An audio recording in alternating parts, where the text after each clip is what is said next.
사도신경하심으로 신앙 고백하겠습니다. 전능하사 천지를 만드신 하나님 아버지를 내가 믿사오며 그 외아들 우리 주 예수 그리스도를 믿사오니 이는 성령으로 잉태하사 동정녀 마리아에게 나시고 본디오 빌라도에게 고난을 받으사 십자가에 못 박혀 죽으시고 장사한 지 사흘 만에 죽은 자 가운데서 다시 살아나시며 하늘에 오르사 전능하신 하나님 우편에 앉아 계시다가 저리로서 산 자와 죽은 자를 심판하러 오시리라. 성령을 믿사오며 거룩한 공회와 성도가 서로 교통하는 것과 죄를 사하여 주시는 것과 몸이 다시 사는 것과 영원히 사는 것을 믿사옵나이다. 아멘. 네, 찬송가 284장 찬송합니다. 오랫동안 모든 죄 가운데 빠져.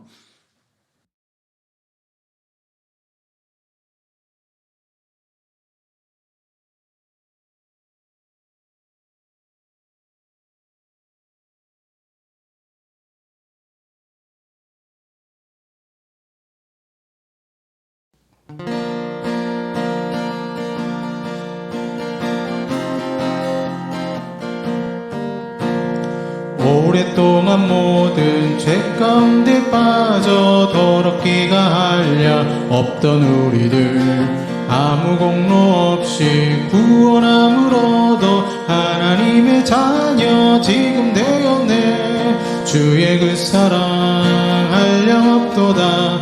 찬송할지어다 예수의 공로. 주의 그 사랑 한량 없도다. 찬송할지어다 예수의 공로. 주의 보혈로서 정결하게 씻겨 죄악에서 떠나 몸이 되었고 세상 근심 구름 간 곳 없어지니 하나님의 빛이 영화롭도다. 주의 그 사랑 한량 없도다. 찬송할지어다 예수의 공로. 주의 그 사랑 한량 없도다. 찬송할지어다 예수의 공로. 죄의 깊은 잠과 뜬 세상의 꿈을 어서 깨어나라 나의 친구여. 은혜 받을 날과 구원 얻을 때가 지금 온 세상에 선포되었네. 주의 그 사랑 한량 없도다. 찬송할지어다 예수의 공로. 주의 그 사랑 한량 없도다. 찬송할지어다 예수의 공로. 기도하겠습니다.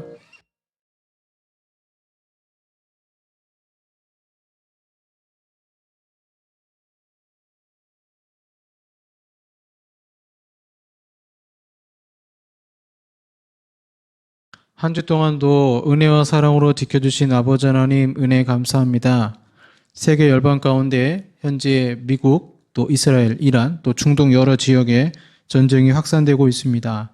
하루속히 이 전쟁이 마무리되게 하시고 자유와 평화가 공존할 수 있는 세상이 되게 하여 주시옵소서.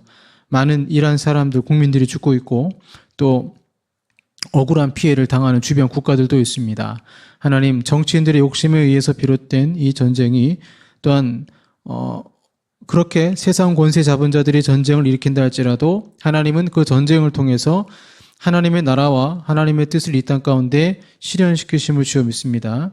주님의 귀한 역사가 저 이란 땅과 또 여러 중동 국가에 나타날 수 있도록 주님 붙들어 주시고 온 세상에 복음이 전파될 때 그제야 끝이 오리라 말씀하신 주님, 저 이슬람 국가들 가운데도 복음이 들어가 예수 믿는 역사가 있게 하여 주시옵소서. 오늘도 로마서 말씀을 통해서 저희들에게 깨닫게 하시고 특별히 한 주간의 우리의 삶을 뒤돌아볼 때 주의 말씀대로 살지 못한 것 회개합니다. 말씀을 듣다가 우리 마음속에 죄를 지은 것 또한 내 자신이 자아가 우상이 된 것을 깨달아 알게 되어질 때 하나님께 나아가 기도하게 하시고 또 예배 드리는 가운데 그 말씀을 깨달아 성령 충만한 예배, 하나님의 임재가 있는 예배, 아버지의 귀하신 뜻을 발견할 수 있는 귀한 예배가 되게 하여 주시옵소서. 이 모든 말씀 우리 주 예수 그리스도의 이름으로 기도하옵나이다. 아멘. 네. 성경 말씀 로마서 1장 28절에서 32절까지 말씀입니다. 로마서 1장 28절에서 32절까지 말씀입니다. 신약성경 240쪽이 되겠습니다. 봉독하겠습니다. 또한 그들이 마음에 하나님 두기를 싫어하며 하나님께서 그들을 그 상실한 마음대로 내버려 두사 합당하지 못한 일을 하게 하셨으니 곧 모든 불의, 추악, 탐욕, 악의가 가득한 자요, 시기, 살인, 분쟁, 사기, 악독이 가득한 자요, 수군수군하는 자요, 비방하는 자요, 하나님께서 미워하시는 자요, 능욕하는 자요, 교만한 자요, 자랑하는 자요, 악을 도모하는 자요, 부모를 거역하는 자요, 우매한 자요, 배약하는 자요, 무정한 자요, 무자비한 자라.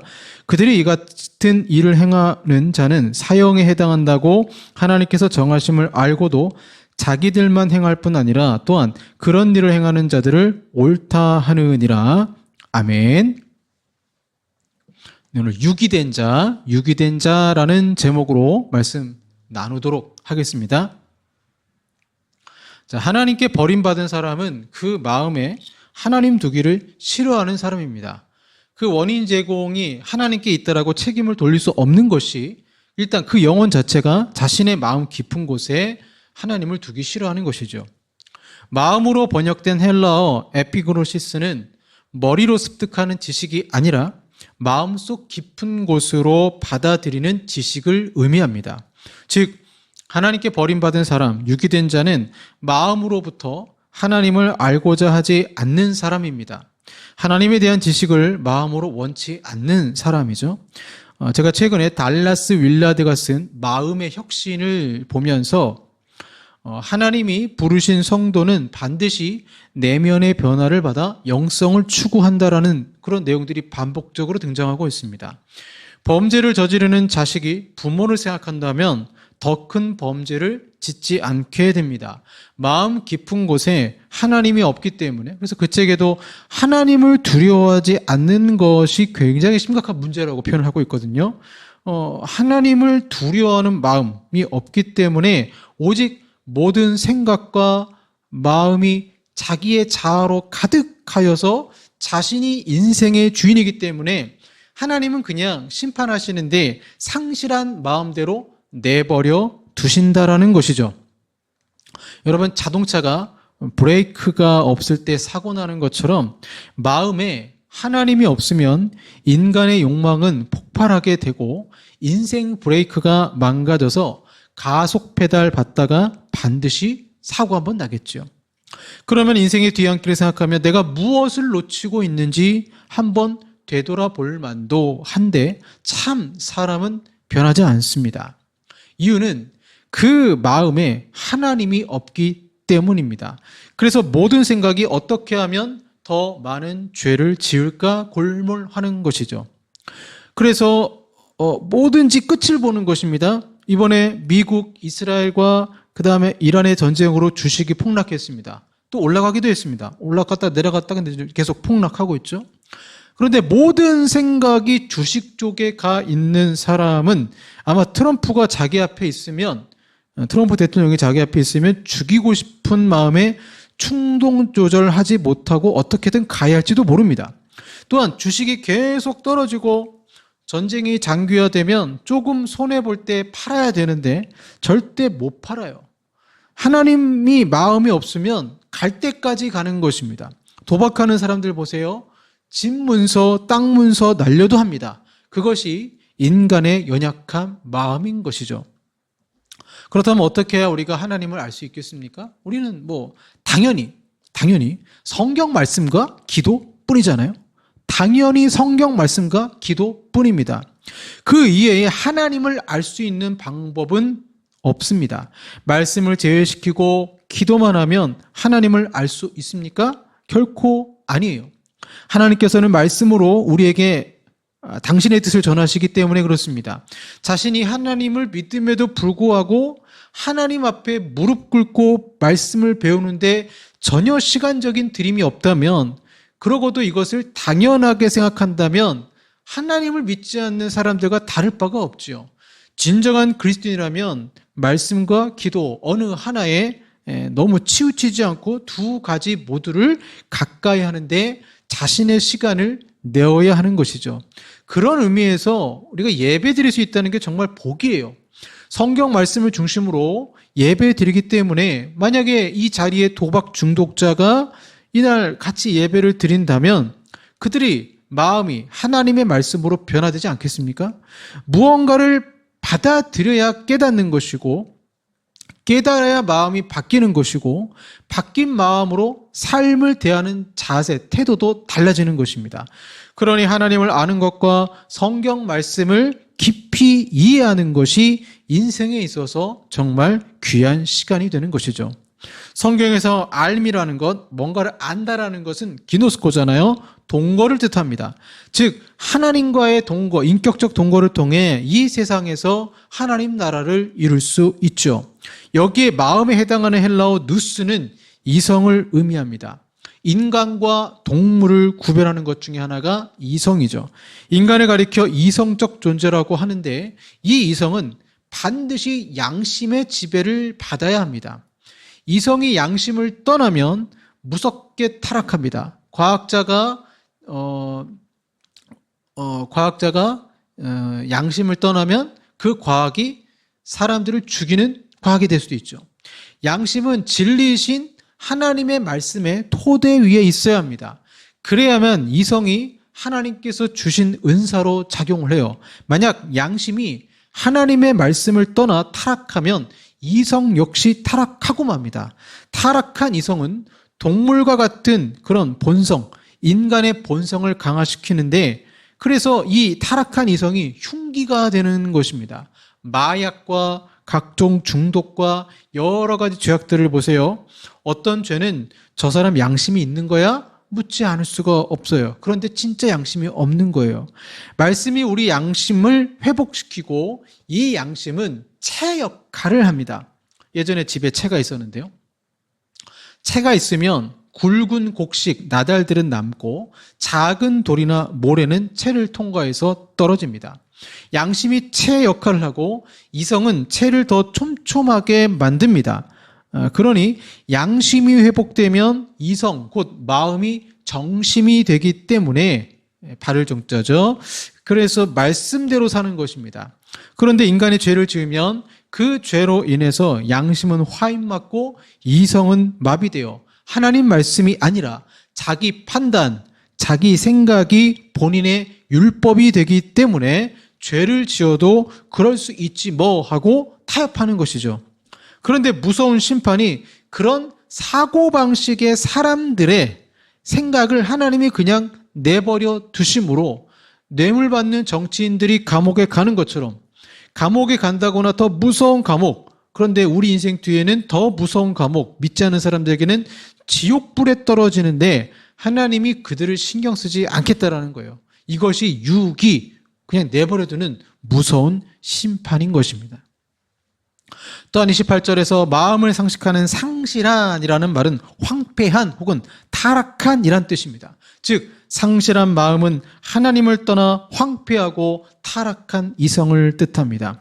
그런데 문제는 그들은 절대로 자신을 타락했다라고 생각하지 않아요. 오히려 지극히 이성적으로 본인이 살아간다라고 생각합니다. 그러나 하나님께서 평가하실 때 그들은 황폐하고 타락한 이성의 소유자들입니다. 그리스도인들도 마찬가지라는 거죠. 불과 200여 전까지만 해도 미국에서는 공공연하게 흑인을 노예로 부렸습니다. 기계처럼 다뤘어요. 그런데 미국의 독립선언문은 하나님 앞에서 모든 인간은 평등하다라고 말하고 있어요. 백인들은 흑인을 그러나 하나님의 피조물로 인정을 하지만 인간으로서 평등으로서는 제외시켰습니다. 그들은 비인성적인 인간이라서 그랬을까요? 백인들이? 아니에요. 흑인을 노예로 사용하여 부를 축적했던 사람들이 당시 미국의 엘리트들이었습니다. 과거 영국 사람들도 커피에 타먹는 설탕을 얻기 위해서 흑인을 노예로 부렸어요. 지극히 이성적인 사람들이지만 그들의 이성으로 흑인은 사람이 아니라고, 존중받을 가치가 있는 사람이 아니라고 판정한 거예요. 그들은 껍데기만 엘리트인 거고 타락한 이성의 소유자였던 것입니다. 이들은 심지어 자신들의 이득을 챙기기 위해서 성경 말씀도 왜곡시켰고 백인만 다니는 교회도 만들었습니다. 성경을 봐라. 노아의 세 아들을 등 함이 죄를 지어서 함이 저주를 받은 것 아니냐? 근데 성경 보시면 함이 저주받은 것이 아니라 가나안이 저주를 받은 것입니다. 이에 이르되 가나안은 저주를 받아 함의 자손이 아니라, 물론 가나안이 아들이지만 가나안이 저주를 받은 거예요. 받은 것이죠. 가나안 7족속 있지 않습니까? 그런데 함이 저주를 받은 것처럼 성경을 왜곡해서 이 함의 자손에 흑인들이 포함되니까 자기 양심의 합리화를 위해서 성경을 왜곡해서 해석한 것입니다. 나중에 링컨이 하나님 말씀의 토대 위에서 이성을 통해 그것의 부당함을 고발하고 전쟁이라는 참혹한 과정을 거쳐서 노예 제도가 폐지되었습니다. 그러나 지금도 법률적으로는 노예 제도가 폐지되었다고 해서 미국의 인종차별의 문제가 사라진 건 아니죠. 여전히 사회적 갈등의 문제가 있습니다. 그들은 이성적으로 행동한다고 하지만 하나님을 떠났기 때문에 자신들이 타락한 줄 모르고 동일한 죄를 반복하고 있는 것이죠. 자, 타락한 이성을 가지면 어떻게 됩니까? 합당하지 못한 일을 하게 하셨으니 28절 하반절에 나옵니다. 합당치 못한 일, 즉 그릇된 일을 하게 되는 거죠. 죄를 지는다는 것입니다. 하나님이 그냥 그렇게 살도록 내버려 두시는 거예요. 그래서 그 이어지는 29절부터 31절은 타락한 이성을 가진 사람들이 방치될 때, 아무도 신경 쓰지 않을 때 구체적으로 어떤 죄된 모습을 살아가게 되는가 21가지로 설명을 해요. 곧 모든 불의, 추악, 탐욕, 악의가 가득한 자요, 시기, 살인, 분쟁, 사기, 악독이 가득한 자요, 수군수군하는 자요, 비방하는 자요, 하나님께서 미워하시는 자요, 능욕하는 자요, 교만한 자요, 자랑하는 자요, 악을 도모하는 자요, 부모를 거역하는 자요, 우매한 자요, 배약한 자요, 무정한 자요, 무자비한 자라. 차근차근 살펴볼 텐데요. 유기된 자들이 짓는 죄가 나오는 거예요. 첫 번째 보시면 모든 불의, 추악, 사기 이렇게 나옵니다. 우리말 추악에 해당하는 헬라어 포네리아는 부정이라는 뜻입니다. 불의, 부정. 인간의 이성이 타락하면 가장 두드러지게 나타나는 특징이 불의의 모습이 드러나는 거예요.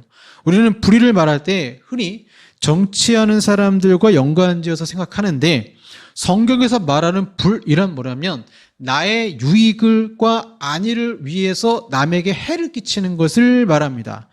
그래서 내가 이웃에게 손해를 주었다? 그러면 그게 불의의 행동이 되는 것입니다. 이건 일반 가정에도 있어요. 남편이 가정에서 마땅히 져야 할 책임과 의무가 있는데 자신의 쾌락이나 본능 때문에 술에 너무나 빠져 산다거나 아니면 게임이라든가 이러한 중독적인 부분들에 빠져 있다라면, 그래서 그것을 소홀히 해서 가족이 고통을 당한다면 그 남편은 사기꾼입니다. 마찬가지로 아내가 지켜야 할 자리를 지키지 않아 남편과 자녀가 고통을 당한다면 부정한 아내입니다. 다른 남자와 바람을 핀다고 해서 부정한 것이 아니라 내가 가정에서 내 역할을 하지 못함으로 가족에게 피해를 준다면 그것이 불의가 되는 거죠. 우리는 불의와 관련해서 2가지 사실을 마음속에 새겨두어야 됩니다. 먼저 거리로 나가서 막 정의를 외치는 분들이 있어요. 그런데 더 중요한 것은 나 혼자만의 유익을 위해 불의해지려는 나 자신과 싸우는 거예요. 오호라 나는 공고한 사람이로다. 이것이 먼저여야 됩니다. 자신과 싸워 이기지 못하면 밖으로 향하는 모든 구원은 공허한 헛수고일 수밖에 없어요. 거기에는 진실성이 결여되어 있기 때문입니다. 아무리 정의를 외친다 해도 한 사람의 인격도 변화시키지 못합니다. 그렇다면 의를 행한다는 것은 무엇입니까? 간단해요. 나 혼자의 유익을 위해 남을 해치는 것이 불의라면 의라는 것은 공생입니다. 공생. 이것이 불의와 관련해 우리가 기억해야 될 또 다른 하나입니다. 공생은 내가 무엇을 만든다고 할 때 이것으로 나도 유익을 보고 이것을 소유하는 다른 사람도 유익을 보는 것입니다. 내가 남편으로서의 의무를 다하면 가족들이 유익을 얻고 그럼으로써 그것이 가장에게도 유익이 되는 거죠. 즉 의를 행하는 것은 더불어 잘 사는 길을 말하는 거예요. 불의, 추악, 사기는 다 뭐예요? 이기적인 거예요. 자기 유익을 위해서 이웃이나 가족을 희생시키는 것입니다. 부모가 자녀에게 불이할 수 있습니다. 자신이 이루지 못한 꿈을 자녀가 대신 이뤄주기를 바라는 욕심도 나는 행복해지려고 하는데 내 자녀를 불행하게 만드는 불의가 되는 것이죠. 고의적으로 자기 이득을 위해서 남을 해코지 한다면 이는 유기된 자의 마음 상태를 보여주는 것이죠. 한 농부가 이웃의 농사가 잘 되니까 밤에 몰래 남의 밭에 가서 가라지 씨를 뿌립니다. 이것이 불의인 것이죠. 한 사람이 너무 많은 집을 가지고 있다. 성경은 가옥에 가옥을 더하지 말라라고 말하고 있어요. 이거 죄라고 보고 있습니다. 다주택자가 독점하면 집값을 올릴 수 있고 그러면 집 하나 얻기 위해 평생을 수고한 사람은 비싸게 집을 사야 되겠죠. 부동산도 자기 욕심이 들어갈 수 있습니다. 그래서 부동산과 관련해서 사기죄가 많은 것이죠. 자, 두 번째 비슷한 맥락에서 탐욕과 분쟁이 나옵니다. 하나님을 믿는 삶이란 어떤 삶일까요? 하나님의 말씀 앞에서 삶의 모습 가운데 부정적인 모습을 뜯어내는 것이죠. 그런데 하나님을 알려하지 않으면 이 같은 영성의 변화가 없어요. 자기 변화가 없으면 뭐가 남느냐? 사람은 탐욕밖에 안 남아요. 그래서 비이성적이고 비인격적인 사람일수록 욕심만 가득한 거예요. 그러므로 말씀에 대한 묵상이 없고 주어진 말씀으로 자신의 삶에 적용함이 없이 아무리 기도해봐야 그것은 탐욕을 위한 기도밖에 안 됩니다. 말씀 없는 기도는 욕심을 위한 기도일 뿐입니다. 정욕으로 잘못 구하는 것이죠. 피자 한 판을 시켰는데 세 사람이 먹는다고 할 때 피자 조각은 8조각입니다. 항상 홀수가 문제죠. 어떻게 나눌 것인가? 누군가 욕심이 없어서 나는 한 조각만 먹어도 돼 라고 했더니 이제는 둘, 3조각이 됩니다. 그럼 또 싸우는 거예요. 누가 3조각을 차지할 것인가? 김세현 교수님의 구원이란 무엇인가 책을 보면 아담과 하와가 죄를 지으면서 피도 세계가 오염이 됩니다. 그래서 인간이 사용할 수 있는 자원이 한정된 것이죠. 자, 이란, 이스라엘, 미국 전쟁을 통해서 우리는 중국과 친해지면 이렇게 미국의 공격을 받을 수 있다는 것을 보게 돼요. 그러니까 중국과 미국의 파워게임 가운데 주변 국가들이 손해를 보고 힘들어지는 거죠. 전쟁이 계속되면 이란으로부터 에너지를 많이 공급받는 중국이 어려워지는 것입니다. 미국과 중국의 슈퍼게임 가운데 약소국들만 피해를 보는 것입니다. 유기된 자의 삶은 이처럼 욕심이 가득하고 욕심 때문에 분쟁이, 전쟁이 일어날 수밖에 없어요. 자, 세 번째, 악의가 가득한 자, 악동이 가득한 자, 악을 도모하는 자. 공통점이 뭡니까? 악이에요.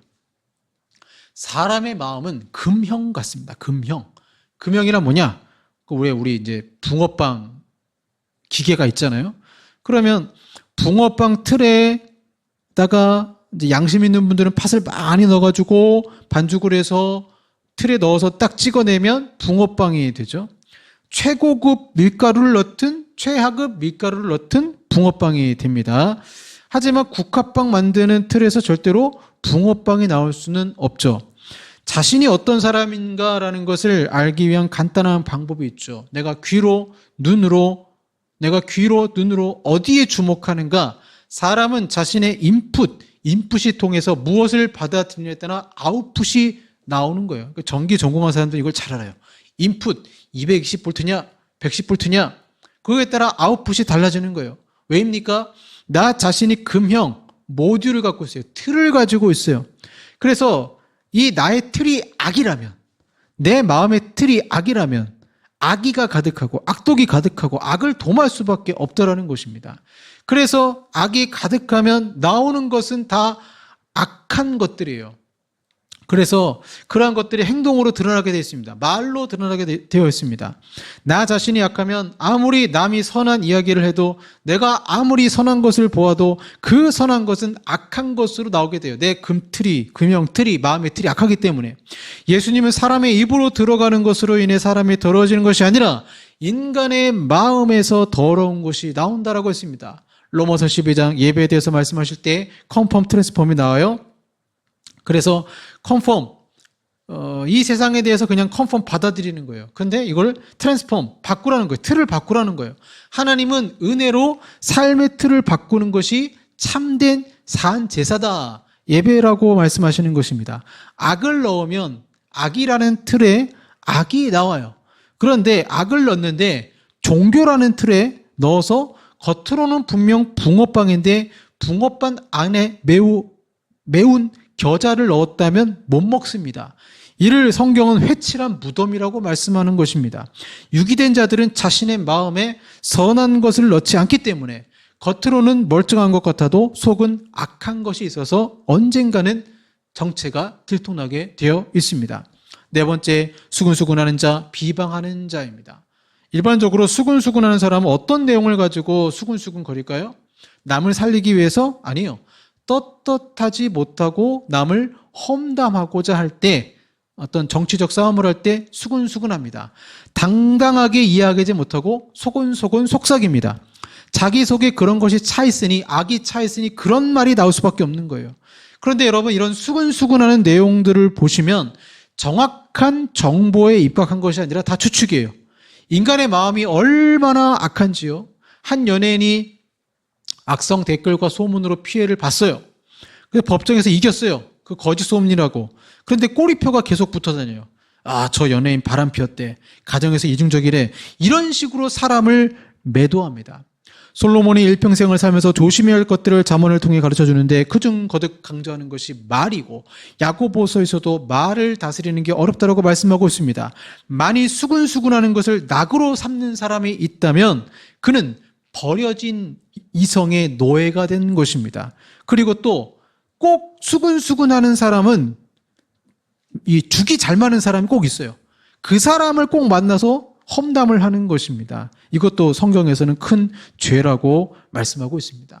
다섯 번째, 시기, 교만한 자, 자랑한 자입니다. 시기, 이것이 열심이라는 말이죠.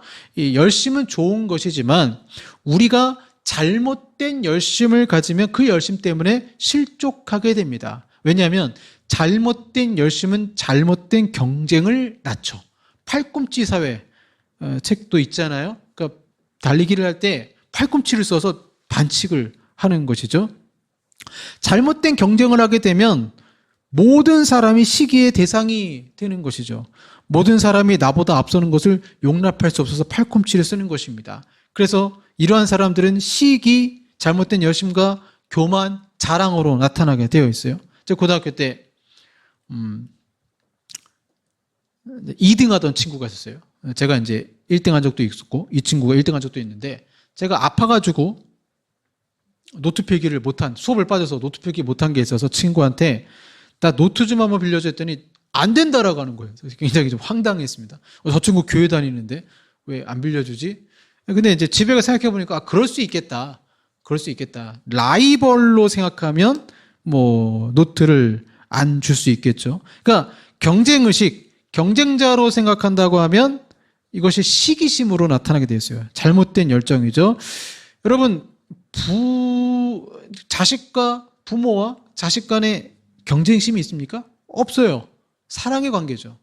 그러나 자식과 자식 관계에서는 경쟁이 있어요. 뭐 때문에? 재산 때문에. 저 재산을 내가 더 많이 가져야 되기 때문에. 그래서 형제지간에 소송이 발생하기도 하죠. 시어머니와 며느리 경쟁할 수 있어요. 아들을 놓고 경쟁할 수 있습니다. 그러니까 이건 다 뭐예요? 잘못된 시기심으로 인해서 경쟁심을 낳고 그 경쟁심을 통해서 자기를 드러내고자 교만하고 자랑하는 것입니다. 교회에서도 마찬가지예요. 열심 있는 분들이 신앙생활 하다가 시험하고 실족되는 경우가 있어요. 왜 그러냐? 자기 열심으로 해서. 하나님이 주신 열심으로 하면 공동체가 행복해요. 근데 자기의 열심으로 하면 왜 나를 안 알아주지? 자기 자아가 되게 중요한 거예요. 하나님의 영광보다 자기의 자아가 더 중요하고 인정받으려고 하는 욕구가 있기 때문에 시기심으로 이렇게 교회에서 봉사하시는 분들이 나중에 결국에는 경쟁이 붙고 경쟁으로 생각하고 이게 잘못하면 자신은 높이고 다른 사람을 낮추는 언어의 죄까지도 갈 수 있다는 거죠. 6번째, 살인이죠. 이러한 것들이 다 연결돼가지고 어떻게 됩니까? 상대를 시기하면 상대를 부정합니다.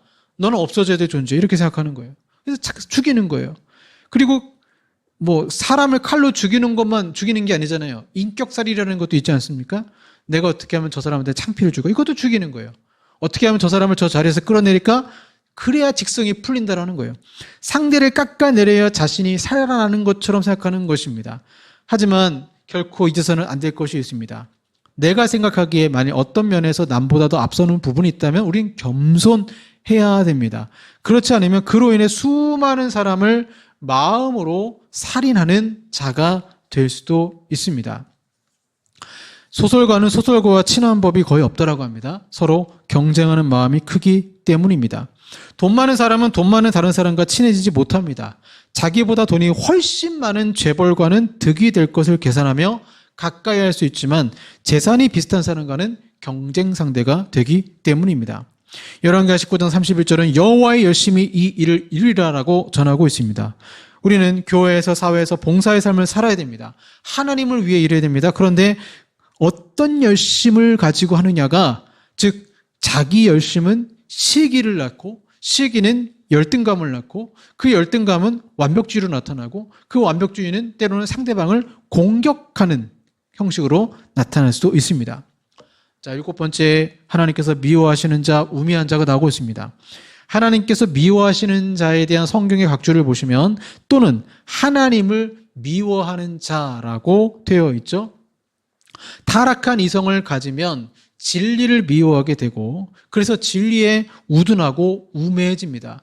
예레미야 4장 22절은 악을 행하기에는 지각이 있으나 선을 행하기에는 무지하도다라고 말씀하고 있어요. 무신론자 있을 수 있습니다. 그런데 의도적으로 하나님을 아주 공격적으로 미워하는 사람들이 있어요. 성경이 이러한 자를 우매한 자라고 말하고 있습니다. 8번째, 능욕하는 자입니다. 헬라어 휘브리스테스, 즉 난폭한 사람입니다. 어떤 사람이 난폭한 사람입니까? 감정 조절을 못하는 사람이 난폭한 사람입니다. 하나님을 알지 못하고 감정의 지배를 받는 사람은 짐승과 다를 바가 없어요. 자식에게, 아내에게 폭력을 행사하는 것입니다. 매와 폭력은 다르잖아요. 하나님을 믿는 사람은 어떤 경우에도 난폭할 수가 없어요. 온유라는 게 무엇입니까? 야생마를 길들여서 사람이 탈 수 있는 말로 만드는 게 온유예요. 그러면 그 야생마의 기질, 에너지, 힘이 어디로 갑니까? 안 가요. 그런데 그 채찍을, 그 말에 고삐를 쥐고 있는 사람이 따라서 이 움직이는 것입니다. 하나님이 우리 위에 올라타서 우리의 성품을 온유하게 만드셔서 에너지는 그대로이지만 그 에너지를 하나님 나라를 위해서 힘쓰는 것입니다. 그래서 온유가 참 중요한데 온유함이 없어요. 온유함이 없으니까 휘브리스테스, 감정 조절을 못하고 폭력적인 사람이 됩니다. 9번째는 부모를 거역하는 자가 나옵니다. 오늘 얼마나 이러한 일들이 많이 있습니까? 부모와 자식 간의 갈등을 겪고 고부 간의 갈등을 겪고 지금 50대 고독사가 많다고 합니다. 50대 고독사가 많고 뭐 우리나라가 노인 고독사가 굉장히 많잖아요. 그래서 부모가 자식에게 쓸모없어질 때 자식이 부모를 돌보지 않는 이러한 모습들도 부모를 거역하는 자의 오늘날 현대판 고려장이라고 볼 수도 있죠. 그래서 부모는 이 땅의 하나님이라고 말하지 않습니까? 내가 부모를 공경하지 않은데 내 자녀가 나중에 나를 공경할까요? 이건 좀 잘못된 거죠. 10번째, 배약하는 자입니다. 약속을 어기는 거예요. 누군가와 약속한다는 것은 무엇을 의미합니까? 약속에는 인격이 담겨져 있어요. 그러니까 여러분 성경도 언약이잖아요. 구약, 신약, 언약이에요. 하나님의 인격으로 우리가 약속을 하신 거예요. 그래서 내가 약속을 파괴하면 내 스스로의 인격을 무너뜨리는 것입니다. 자신에게 손에 드는 약속이라 할지라도 지킬 수 있어야 되고 지키지 못할 때는 상대를 인격적으로 납득시키고 양해를 구해야 합니다. 부모도 자녀 앞에서 사소한 약속이라도 할지라도 지킬 수 있어야 돼요. 아이가 오니까 조금 이따 사탕 줄게 하고는 아이가 울음을 그쳐도 사탕을 사주지 않는 것은 결국 부모가 자기의 인격을 짓밟는 행위입니다. 이런 부모 밑에 아이가 어떻게 잘 자랄 수 있겠습니까? 그리고 마지막 11번째가 무정한 자, 무자비한 자입니다. 정이 없어요. 자비로움이 없어요. 바꾸어 말하면 사랑이 없어요. 사랑이 없어요. 하나님을 알려하지 않는 사람에게는 사랑이 있을 턱이 없습니다. 물론 그 자신을 스스로 사랑이 있다 하고 할지 모르나 그것은 자기를 위한 이기적인 사랑일 뿐입니다. 결국에는 시냇가에 심은 나무처럼 인간이라는 본성 자체가 이러한 21가지의 죄를 저지를 수밖에 없다라는 거예요. 그래서 이러한 죄를 짓는 32절에 어떻게 결론을 맺고 있습니까? 그들이 이 같은 일을 행하는 자는 사형에 해당한다고 하나님께서 정하심을 알고도 자기들만 행할 뿐 아니라 또한 그런 일을 행하는 자들을 옳다니라.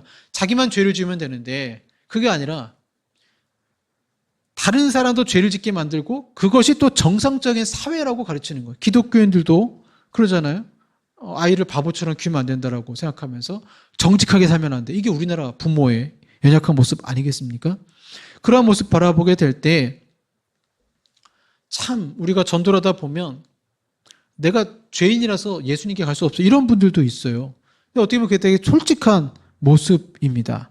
우리 자신도 내가 이 21가지의 죄에서 완벽하게 죄를 짓지 않는다? 있을 수 없죠. 사람은 다 누구나 죄를 지을 수밖에 없습니다. 예수님을 믿는다고 하는 사람들조차 여러분 정직하지 못한 삶을 살고 있지 않습니까? 이렇게 양심도 죽고 어려움 가운데 있습니다. 그래서 우리는 오늘 말씀 보면서 내 자신에게 솔직해야 됩니다. 나에겐 이런 모습, 21가지의 모습 가운데 이런 모습이 없을까요? 평생 난 한 번도 약속을 어긴 적 없다 하신 분 있습니까? 누구나 욕심이 있고 때로는 수근수근하기도 했고 미워한 적도 많고 하나님을 원망한 적도 있어요. 유기된 자와 우리의 차이가 무엇입니까? 절대 이 말씀을 가지고 내가 더 선하다 이렇게 해석하면 안 됩니다. 우리도 이 유기된 자들과 똑같은 죄인인데 하나님이 나를 잡아주셨구나. 하나님이 내 마음에 간섭하시고 브레이크를 걸어주셔서 내가 그 범죄까지 가지 않았구나. 그래서 여러분 인생의 고난이 유익입니다. 하나님의 징계가 복이 되는 것입니다. 이 징계를 받음으로 죄로 치닫지 않기 때문인 것입니다. 하나님의 사랑받는 자녀로서 내가 뛰어나서가 아니라 그리스도의 은혜로 구원받았다는 이 사실을 항상 마음에 새기시고 연약한 내용은 주님 붙들어달라고 기도하시길 바랍니다. 기도하겠습니다. 하나님 아버지, 세상의 마지막 날에 이렇게 인간의 본성대로 탐욕대로 살아갈 때 21가지의 죄를 짓고 그들을 향한 아버지의 심판은 정해져 있으며 또한 그들은 이 세상에서 하나님이 계시지 않는다라고 생각하고 그렇게 하나님 나라와 점점 멀어지면서 살아가고 있습니다. 저희들도 그러한 자들이었는데 은혜로 구원하시고 불러주셔서 주여 감사합니다. 저들과 나의 차이가, 믿는 자의 차이가 하나님 내 선함에 있는 것이 아니라 하나님의 은혜에 있음을 알게 하셔서 우리가 이런 21가지의 죄악에 빠지는 것이 아니라 날마다 깨어 주님과 동행하며 믿음으로 승리할 수 있도록 주여 도와주시옵소서. 예수님 이름으로 기도합니다. 아멘. 참 이 죄의 모습들을 보게 될 때 내가 얼마나 큰 사랑을 받았는가를 보게 돼요. 아버지 사랑 내가 노래 같이 찬양하겠습니다.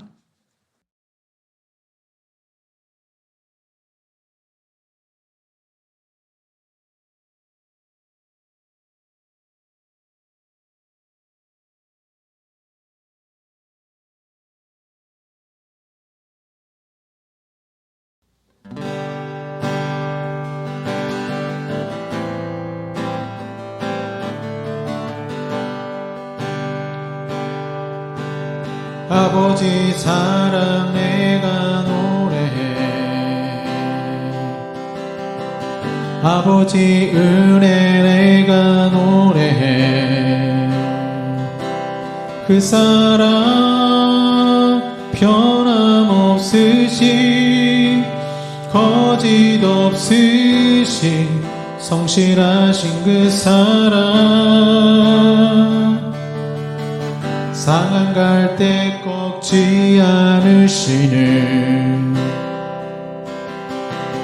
꺼져가는 등불 끄지 않는 그 사람 변함없으신 거짓 없으신 성실하신 그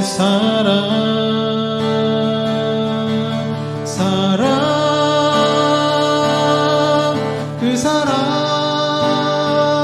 날 위해 죽으신 날 위해 다시 사신 예수 그리스도 다시 오실 그 사람 죽음도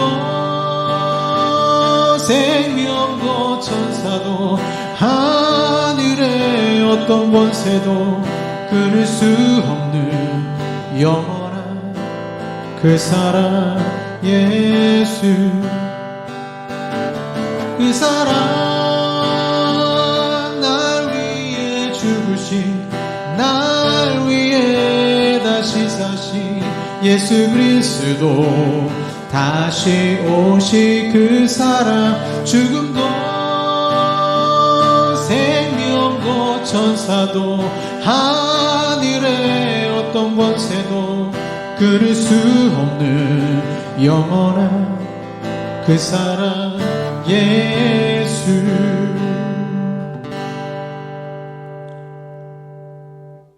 기도하겠습니다.